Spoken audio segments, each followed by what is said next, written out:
13 minutes after the hour now, one Japanese hostage has been beheaded by ISIS in Syria. Another is now being used as a bargaining chip by those militants. They are demanding Jordan free a failed suicide bomber. She's been in a Jordanian jail. This is since 2005. So let's learn more about her. Joining us now, CNN law enforcement analyst and former FBI assistant director Tom Fuentes. Also joining us, Fouria Yunus, the founder and CEO of South Asia Middle East Consultants. So I want to start off with you. Are you surprised now that ISIS is changing its tactic here from a ransom demand that was $200 million now to this prison swap? What does that mean? Well, I think they realized that there was probably not much chance that the $200 million would be given up by Japan. And especially, with the international pressure of not to try to pay ransoms for terrorists. So they also had this other lady, Sajida, who was involved in one of the biggest terrorist attacks in Jordan. And her husband and some of her family members are involved in some of these terrorist groups over there. So I think what they decided to do is let's switch it up and try to get this lady released from Jordanian prison. Tom, I'd imagine that this swap is a non-starter as well for Japan, but this video we see that was produced by ISIS, the latest video from ISIS, shows the surviving hostage. It's a little different from the other video release by ISIS. No logos, no execution, no footage there. Why do you think that is? Are they worried about being tracked now? Well, I'm sure they're worried about it, Victor, but, not worried about it enough to not continue what they've been doing, with capturing hostages, holding them, and then getting the publicity that they want out of it, and then killing, as needed.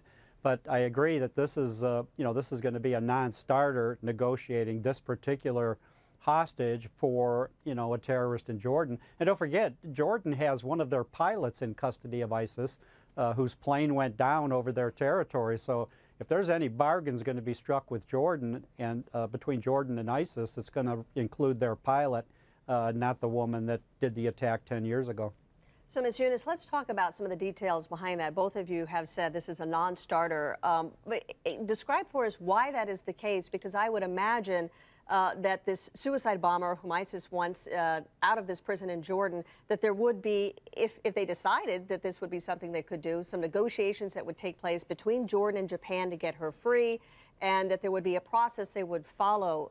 Can you walk us through that if this is something that they think is doable? Well, yeah, prisoner swaps are done. I mean, they're done in the region, they're done elsewhere in the world. But this Jordanian prisoner is probably the biggest terrorist prisoner that Jordan has. I mean, there was, I think, 57 people killed in Jordan in 2005. 3 separate U.S.-based hotels were attacked.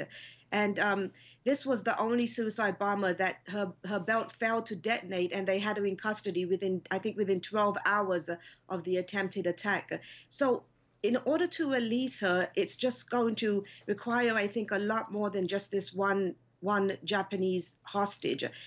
So I think that's one of the reasons why it's going to make it so difficult to have this prisoner exchange. Tom, let's talk about strategy quickly.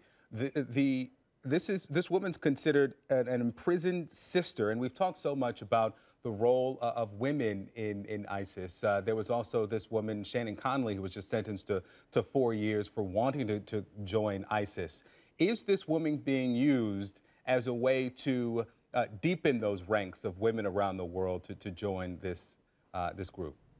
Well, certainly they want to recruit women. They've been trying to get people to go there as war brides or or in some support fashion of the male fighters that are on the front lines of ISIS. So I think this is something that they've wanted to do for a long time. And as you've seen, the Boumediene case out of Paris, that women are very dangerous because they can kind of slip under the radar a little bit as they move around in these societies and can help recruit other women and other men.